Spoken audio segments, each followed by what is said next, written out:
আসসালামু আলাইকুম ওরহমতুল্লাহি ওবরাকাতু ইন্নাল হামদুলিল্লাহ ওয়াসসালাতু ওয়াসসালামু আলা রাসূলিল্লাহি সাল্লাল্লাহু আলাইহি ওয়াসাল্লাম। প্রিয় দর্শক, কুইন্স ক্যাফে নিবেদিত পাওয়ার্ড বাই বিটিএস ফ্যামিলি ধর্ম জীবন অনুষ্ঠান যে যেখান থেকে উপভোগ করছেন, দেশে কিংবা প্রবাসে, কাছে কিংবা দূরে, সকলে আমাদের পক্ষ থেকে শুভেচ্ছা নেবেন হৃদয় জোরে। আমরা প্রতিদিনের ন্যায় আজকেও জীবন ঘনিষ্ঠ একটি বিষয় আলোকপাত করব।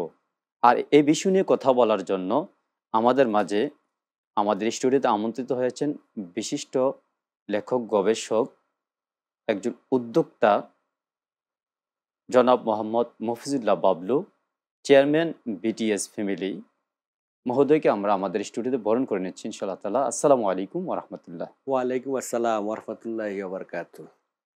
জি স্যার, আপনি কেমন আছেন? আলহামদুলিল্লাহ ভালো আছি।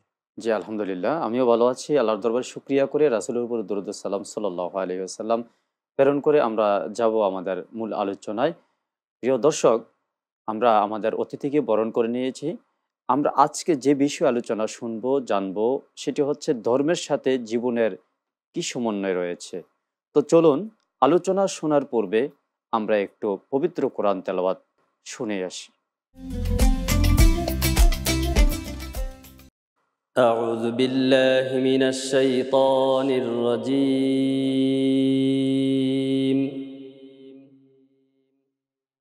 بسم الله الرحمن الرحيم.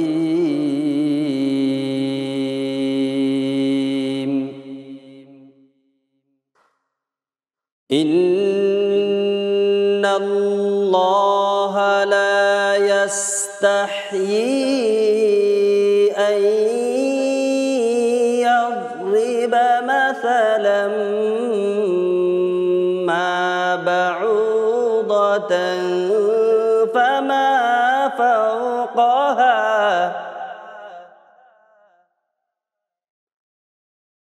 فأما الذين آمنوا فيعلمون أنه الحق من ربهم وأما الذين كفروا فيقولون ماذا أراد الله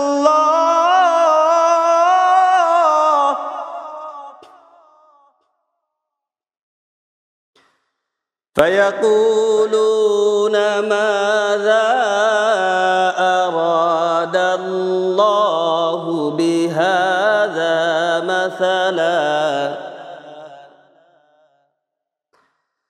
يضل به كثيرا ويهدي به كثيرا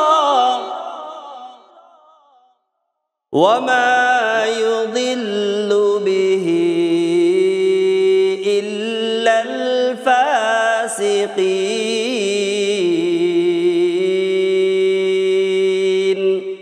صدق الله العظيم.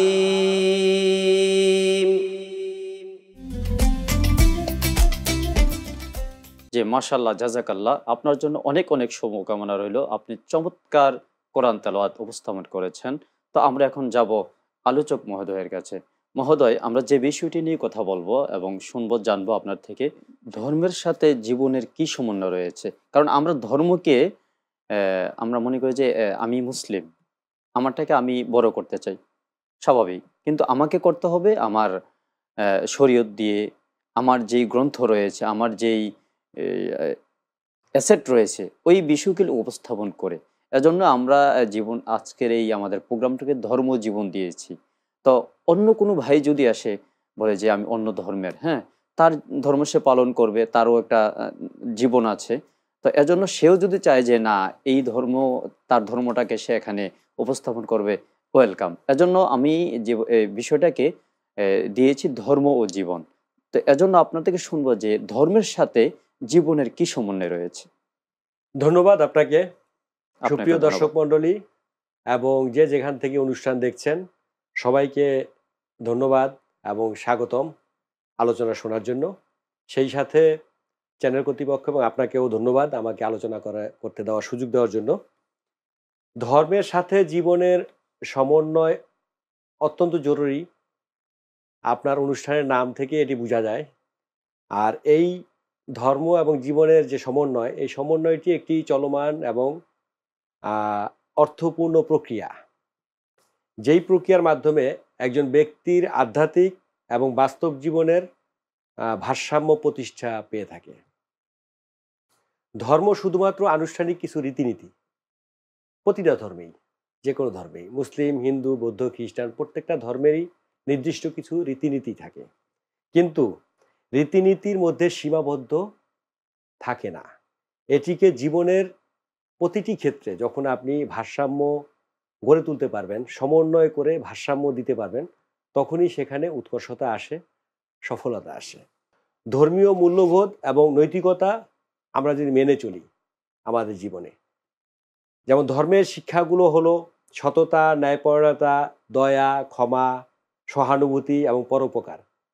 এই ইত্যাদি বিষয়গুলো কিন্তু শুধুমাত্র ইসলাম ধর্ম নয়, প্রত্যেকটা ধর্মেই কিন্তু আপনাকে এই জিনিসগুলো শিক্ষা দিয়ে থাকে। যুগে যুগে যত নবী রাসূল এসেছেন, যত ধর্ম এসেছে, সব ধর্মের সব একটাই ধর্মেই আপনার মানবতার কল্যাণের গান কথাই গেয়ে ছিল। গেছেন, হ্যাঁ। জি, মানবতার কথা এই ছিল। গুণাবলী ব্যক্তিগত, সামাজিক এবং পেশাগত জীবনে প্রয়োগ করতে হবে। শুধুমাত্র আপনি ব্যক্তি জীবনে প্রয়োগ করবেন কিন্তু সামাজিকতায় করবেন না বা রাষ্ট্রীয় জীবনে করবেন না, তাহলে হবে না। প্রতিটা Right. ক্ষেত্রেই আপনাকে এই গুণাবলীগুলো প্রয়োগ করতে হবে। অর্থাৎ ব্যবসায়িক জীবনেও সততার প্রয়োজন আছে। So much. আবার পরিবার এবং সমাজ এবং রাষ্ট্রীয় জীবনেও সততা সমানভাবে আপনাকে প্রয়োগ করতে হবে। এরপরে আসেন ধর্মীয় আচার অনুষ্ঠান নিয়মিত পালন করতে হবে। আপনি মুসলিম ধর্মের অনুসারী হন, হিন্দু ধর্মের অনুসারী হন, খ্রিস্টান ধর্মের, যেই ধর্মেরই হোক, তাদের যে ধর্মীয় অনুষ্ঠানাদি আছে সেগুলোকে পালন করতে হবে নিয়মিত। নিজস্ব ধর্মীয় নিজস্ব অনুভূতি। ধর্মীয় যে ধর্মের অনুসারী হোক না কেন, প্রত্যেকটা ধর্মীয় কিছু রীতিনীতি বা আনুষ্ঠানিকতা থাকে, সেগুলোকে পালন করতে হবে। কারণ এর মাধ্যমে কিন্তু ওই নির্দিষ্ট ধর্মের লোকের আধ্যাত্মিকতার উৎকর্ষ হয়, রাইট, আত্মশুদ্ধি হচ্ছে। আত্মশুদ্ধি এবং তাদের যে, যেমন ধরেন একজন হিন্দু পূজা দেয়, একজন খ্রিস্টান সে হয়তোবা তার প্রার্থনা করে, আর একজন বৌদ্ধ যেমন যে যে এটা করা ধ্যান যাচ্ছে। করে মেডিটেশন যেটা আমরা বলি। এবং আমরা মুসলমান, আমরা কি করি, আমরা নামাজ, রোজা, হজ, জাকাত, আমাদের যে রীতিনীতিগুলো আছে, ঈদের সময় আমরা আনুষ্ঠানিকভাবে পালন করি। এই যে যে ধর্মীয় রীতিনীতিগুলো, এগুলো দিয়ে কি হয়, এগুলো দিয়ে আমাদের আধ্যাত্মিকতার উৎকর্ষতা আসে। যেমন চমৎকার। আমরাও কিন্তু আল্লাহর জিকির করি, আমরা মোরাকাবা করি, আমাদের এটা আধ্যাত্মিকতার জন্য আমরা করে থাকি। অর্থাৎ ধর্মীয় আচার অনুষ্ঠান নিয়মিত পালন করতে হবে। যেমন আমরা কোরআন তেলাওয়াত করি, এটার মাধ্যমে আধ্যাত্মিকতার উৎকর্ষতা আসে। তারপরে আপনার যেটা সবচেয়ে মুখ্য বিষয়, সময়ানুবর্তিতা, অর্থাৎ আপনি সময়ের কাজ সময় করতে হবে। এখন যেমন মুসলমানদের ক্ষেত্রে আপনি যদি ফজরের নামাজ জোহরের সময় পড়েন তাহলে তো হবে না, ফজরের নামাজ ফজরের সময় করতে হবে। অর্থাৎ সময়কে আমাদের কাজে লাগাতে হবে এবং সময়ের মতো সময়ের কাজ করতে হবে। যাদের অন্তর রয়েছে, প্রাণ রয়েছে, সবাইকে কিন্তু আধ্যাত্মিক বিষয়টা একান্ত জরুরি, প্রয়োজন। রাইট, হয়তো এই জিনিসটা আমরা নিচ্ছি, কিন্তু অনেকে ওইভাবে হৃদয়ঙ্গম করছি না। এই বিষয়ে কথা শুনবেন ইনশাআল্লাহ তাআলা, যে আধ্যাত্মিক বিষয়টা, আধ্যাত্মিক ব্যাপারটা তো আত্মা থেকে আসে, আত্মা থেকে আসে। এটা কি আপনি জনসমুদ্রের ভিতরে আধ্যাত্মিকতা হবে না। যেমন আমার রাসূল মোরাকাবা করেছেন কোথায়, পাহাড়ের ভিতরে একদম একা নিরবিচ্ছিন্নভাবে আল্লাহ পাকের ধ্যানে থেকে উনি আধ্যাত্মিকতা সাধন করেছেন। এটা একটা আদর্শ আমাদের। তাহলে আমরা যারা মুসলমান, আমাদের আধ্যাত্মিকতা ওই প্র্যাকটিসের মাধ্যমে আমরা অর্জন করতে পারি। যেমন লাকাদ কানা লাকুম ফি রাসূলিল্লাহি উসওয়াতুন হাসানাহ, রাসূলের জীবনে রয়েছে সর্বোত্তম আদর্শ। রাসূল ওইখান থেকে আদর্শটা শিখিয়েছেন আমাদেরকে। রাইট। এবং আপনি দেখেন অন্যান্য ধর্মেও কিন্তু আধ্যাত্মিকতা সাধনের জায়গা আছে। বিভিন্ন শিক্ষা ধর্মগুরুগণ যারা অন্যান্য ধর্মের, তারা মেডিটেশন করছেন, প্রার্থনা করছেন, পরে তারা কিন্তু আধ্যাত্মিকতার একটা চরম পর্যায়ে গেছেন। আপনি দেখেন অন্যান্য ধর্মগ্রন্থেও কিন্তু এই ব্যাপারগুলো খুব গুরুত্ব সহকারে বলা আছে। রাইট। আধ্যাত্মিকতার চর্চা অবশ্যই আপনার জীবনে একটা নিয়ামক হিসেবে থাকবে। আপনি যদি ধর্মের সাথে জীবনের সমন্বয় করতে চান। এরপর আপনার ধর্মীয় সহনশীলতা, এটা অত্যন্ত গুরুত্বপূর্ণ একটা বিষয় এবং সেন্সিটিভ বিষয়। আমি যদি চাই যে আমি মুসলমান, আমার ইসলাম ধর্মের প্রতি সবার সম্মান থাকতে হবে, তাহলে ফার্স্ট যেই কাজটা আমাকে করতে হবে, অন্যের বিশ্বাসের প্রতি, ধর্মের প্রতি আমারও সম্মান থাকতে হবে, সম্মানবোধ থাকতে হবে, যদিও আমি তার ধর্মের অনুসারী না, বাট সম্মানবোধ থাকতে হবে এবং সহনশীল থাকতে হবে। এবং রাসূল করিম সাল্লাল্লাহু আলাইহি ওয়াসাল্লাম এই বিষয়ে কিন্তু কথা জি, বলেছেন। এটার বিষয়ে কথা বলতে গেলে রাসূলের জীবনী যদি আলোকপাত করি তাহলে একটা রাত কেটে যাবে, তারপরেও আলোচনা শেষ হবে না। তা তো আমরা অবশ্যই। সংক্ষিপ্ত আকারে বলছি যে ধর্মীয় সহনশীলতা, অন্য ধর্মের প্রতি আপনার ধর্মের সম্মানকে বজায় রাখতে হলে অন্য ধর্মের প্রতিও আপনাকে সম্মান এবং সহনশীলতা প্রদর্শন করতে হবে। এই প্র্যাকটিসটা আপনার জীবনে একটা সঙ্গী করতে হবে। এরপরে আপনার ধর্মীয় নেতৃত্ব এবং গাইডেন্স, অর্থাৎ আপনার ধর্মে যেভাবে নেতৃত্ব এবং গাইড করতে বলা হয়েছে, আমি উদাহরণ দেই, যেমন আমাদের সর্বোত্তম নেতা আমার রাসূল আকরাম সাল্লাল্লাহু আলাইহি ওয়াসাল্লাম, সাল্লাল্লাহু আলাইহি ওয়াসাল্লাম। উনি যেভাবে নেতৃত্ব দিয়েছিলেন, অর্থাৎ ওনার কাছে ধর্ম বর্ণ নির্বিশেষে সমাজের প্রতিটা শ্রেণীর লোক ওনার কাছে আমানতদারির মতো নিরাপদ ছিলেন এবং এক চোখেই দেখতেন, এক চোখেই এক নীতি ছিল। এইটাই হলো নেতৃত্ব গুণ। যে আসবো ইনশাল্লাহ আপনার কাছে। খুব চমৎকার বলছেন, আবার আসবো আপনার কাছে। দর্শক, আমরা এতক্ষণ পর্যন্ত উপভোগ করছিলাম কুইন্স ক্যাফে নিবেদিত পাওয়ার্ড বাই বিটিএস ফ্যামিলি ধর্ম জীবন অনুষ্ঠান। যাচ্ছে ছোট্ট একটি বিরতিতে, ততক্ষণ আমাদের সঙ্গে থাকুন।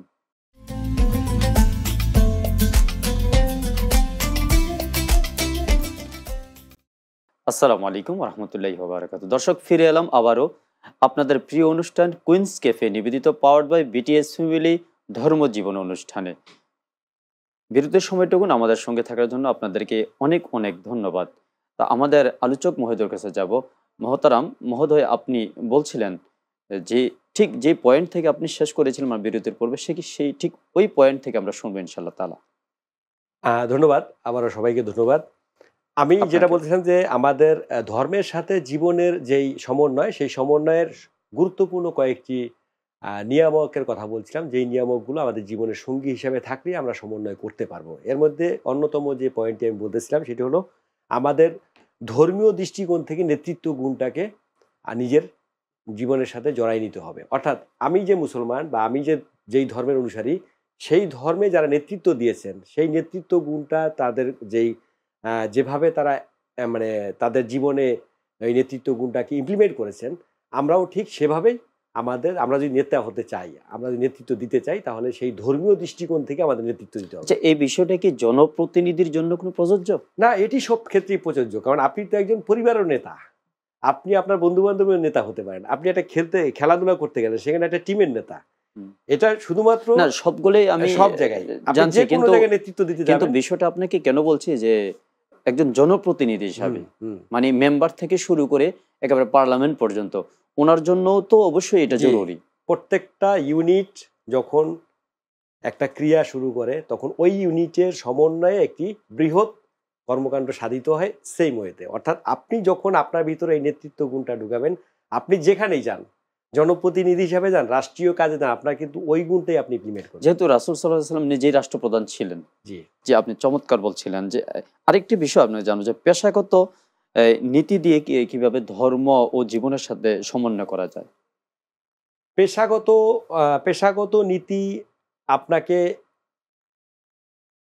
ওই জায়গাটাতেই আসতে হবে। পেশাগত নীতির জায়গাটা, যেই জায়গাটাতে আপনার যতটুকু কর্মপরিধি, পেশায় আপনি যতটুকু কর্মপরিধিকে মেনটেন করতেছেন, ওই জায়গাটাতে আপনার নীতি এবং আদর্শটা যাতে পুরোপুরি ফোকাস পায়, অর্থাৎ আপনারটা ইমপ্লিমেন্ট হয়। তাও সেই ক্ষেত্রে পেশাগত নীতি এবং ধর্মীয় মূল্যবোধের মধ্যে যদি সমন্বয় করা যায়, তাহলে ব্যক্তিগত পেশা এবং ব্যক্তিগত জীবনের ভারসাম্য চলে আসবে। অর্থাৎ পেশাগত নীতি হলো এমন একটি বিষয়, এমন একটি নিয়ম বা মূল্যবোধ, যা একজন পেশাদার ব্যক্তি তার কাজে কর্মে প্রয়োগ করে সার্বক্ষণিক। ধর্মীয় মূল্যবোধের সাথে পেশাগত নীতির সমন্বয় করলে একজন ব্যক্তি তার পেশায় সফল হওয়ার পাশাপাশি তিনি তার আশেপাশের সমস্ত পরিবেশটাকেও সাফল্যমণ্ডিত করতে পারেন। এর জন্য তাকে কিছু গুণাবলী মেনটেন করতে হবে। যেমন ধরেন সততা ও ন্যায়পরায়ণতা, অর্থাৎ সে পেশাগত জীবনে সততা এবং ন্যায়পরায়ণতার মাধ্যমে তার পেশাগত জীবনটাকে বা প্রক্রিয়াটাকে সে ধর্মীয় দৃষ্টিকোণ থেকে সততা এবং ন্যায়পরায়ণতা, যেটা প্রত্যেকটা ধর্মেই সততা এবং ন্যায়পরায়ণতার যেই দিকগুলো উল্লেখ করা হয়েছে, ওই দিকগুলো তার জীবনের সাথে সারমঙ্গীন সঙ্গী করে ফেললে, যে সে যেই পেশায় থাক, সে চাকরি করুক আর যাই করুক, তার ওই পেশার মধ্যে সততা এবং ন্যায়পরায়ণতার মাধ্যমে তার জীবনের সাথে ধর্ম, এজন্য আমরা লেখা দেখি যে সততাই ব্যবসার মূলধন। জি, সততাই এই ব্যবসার মূলনীতি।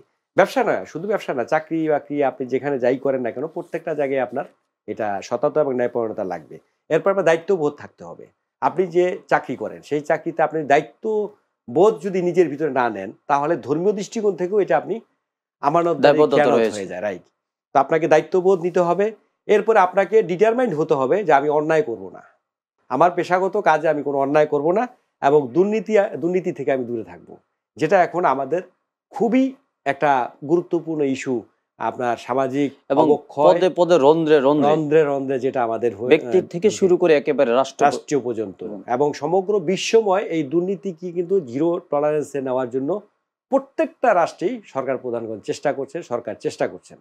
তো এখন আমাদের ব্যক্তিগত জীবনে যখন আমরা ধর্মকে আমাদের ধর্মের সাথে আমাদের জীবনকে সমন্বয় করতে দেবো, ওই সময় যদি আমি পেশাগত জীবনেও যদি আমি অন্যায় এবং দুর্নীতি থেকে নিজেকে দূরে রাখতে পারি, এবং আমি যদি ডিটারমাইন্ড হই যে আমি এটা কখনোই করব না, তাহলে কিন্তু পেশাগত সফলতা তার খুব দ্রুত আসবে। যেহেতু পেশাগত কথা বলে ফেলছেন, যে এজন্য বলবো যে একজন ব্যবসায়ী কিভাবে ধর্ম জীবনকে সমন্বয় করবে, হ্যাঁ, এই কথা শুনে আমরা আজকে অনুষ্ঠান শেষ করব ইনশাআল্লাহ। ধর্মের পেশার সাথে আমাদের চাকরিও চলে আসে, আমাদের ব্যবসাও চলে আসে। কারণ পেশাগত ব্যাপারটা বলতে গেলে সেখানে একজন চাকরিজীবীর হয়তোবা তার কর্মধারা ভিন্ন হতে পারে, কিন্তু মুখ্য কিছু বিষয় আছে যে এই বিষয়গুলো হতে পারে as a rickshaw, same, right? হ্যাঁ, হতে মানে একজন as a shopkeeper, G, right. As a presenter, মানে যেই অঙ্গনে রয়েছেন, এজ এ ইমাম, সব ক্ষেত্রেই বলছেন আপনি বিষয়টা। জি, সব ক্ষেত্রে। এখন আপনার ধরেন তাকে সহানুভূতিশীল হতে হবে, সহযোগিতা মনোভাব থাকতে হবে।